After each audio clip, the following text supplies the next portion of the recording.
দিয়ে আমরা যখন 5ই আগস্ট বাংলাদেশকে মুক্ত করেছি, স্বাধীন করেছি, সেই স্বাধীনতা আবার চিন্তায় হওয়ার পথে এই সমস্ত প্রতিক্রিয়াশীল অফিসার এবং এক শ্রেণীর রাজনীতিবিদদের কারণে আজকে একটা নতুন সিন্ডিকেট তৈরি করে বাংলাদেশের মানুষকে নতুন কায়দায় শাসন করার চেষ্টা করছে।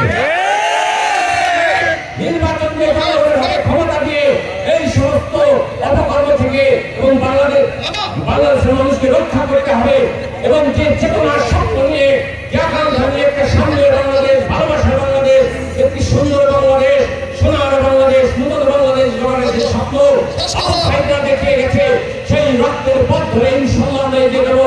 নতুন লড়াইয়ের সূচনা করে আমরা জনগণের বিজয় এবং গণতন্ত্র পুনরুদ্ধারের সংগ্রামকে সম্পন্ন করবো। প্রিয় ভাইরা।